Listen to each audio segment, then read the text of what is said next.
Parenting एक खूबसूरत सफ़र। क्या हमने कभी सोचा है कि पेरेंटिंग सिर्फ बच्चों को सिखाने का नाम नहीं है, बल्कि उनसे बहुत कुछ सीखने का भी मौका है?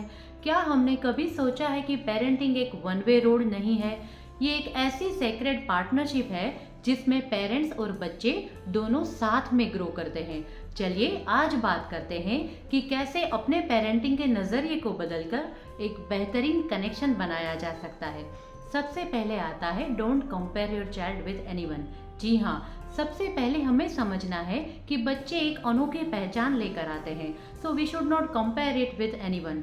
हर बच्चा अपने साथ एक यूनिक आइडेंटिटी लेकर आता है। उनका अपना एक ब्लूप्रिंट होता है जो बताता है कि उन्हें क्या बनना है। हमारा काम उन्हें अपने जैसा बनाने का नहीं, बल्कि उनकी इंडिविजुअलिटी को सपोर्ट करने का है।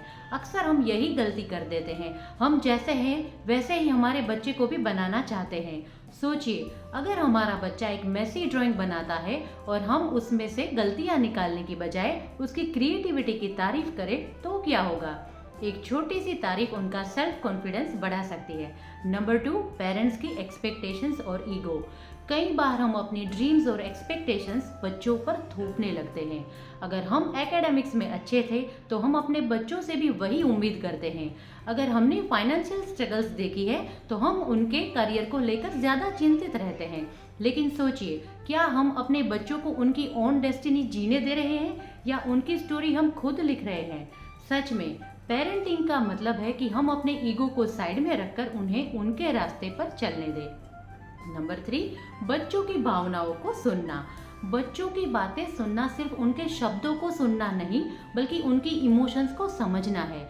जब बच्चा महसूस करता है कि उसे सच में सुना जा रहा है, तभी वे खुलकर अपने दिल की बात करता है।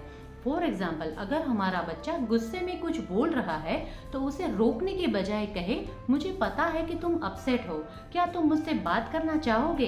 ये एक छोटी सी कोशिश हमारे और हमारे बच्चे के बीच का ट्रस्ट बढ़ा सकती है। नंबर 4, अपने पर्सनल ग्रोथ का जरिया।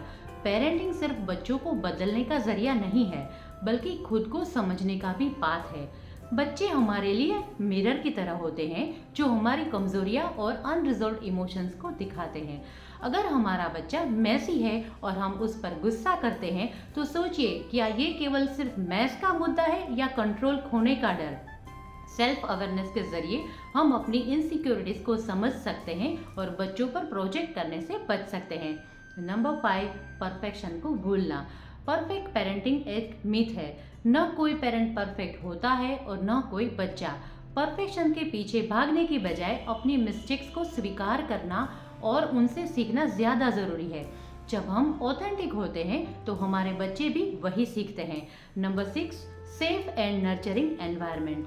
बच्चे के लिए ऐसा एनवायरनमेंट तैयार करना ज़रूरी है जहां वे खुद को बिना किसी जजमेंट के व्यक्त कर सके। अगर उन्होंने कोई गलती की है तो डांटने की बजाय उनसे पूछे, क्या हुआ, इसे हम कैसे ठीक कर सकते हैं। इससे बच्चे ये सीखते हैं कि गलतियां लर्निंग प्रोसेस का हिस्सा है, न कि सजा पाने की वजह। And last but not the least is पुरानी पेरेंटिंग स्टाइल को बदलना। जी हाँ, अक्सर हम वही पेरेंटिंग अपनाते हैं जो हमने अपने चाइल्डहुड में देखी है, लेकिन अवेयरनेस से इस साइकिल को तोड़ा जा सकता है। अपनी परवरिश के तरीकों पर रिफ्लेक्ट करें और सोचें कि क्या हमको भी अपने तरीके बदलने की ज़रूरत है। लास्ट में मैं सिर्फ इतना कहना चाहूँगी कि पेरेंटिंग सिर्फ एक जिम्मेदारी नहीं, बल्कि एक खूबसूरत जर्नी है। ये हमें खुद को बेहतर तरीके से समझने और अपने बच्चों के साथ सच्चा कनेक्शन बनाने का मौका देती है।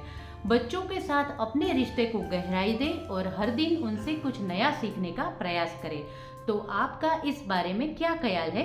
कमेंट करके ज़रूर बताइए। Thank you for watching.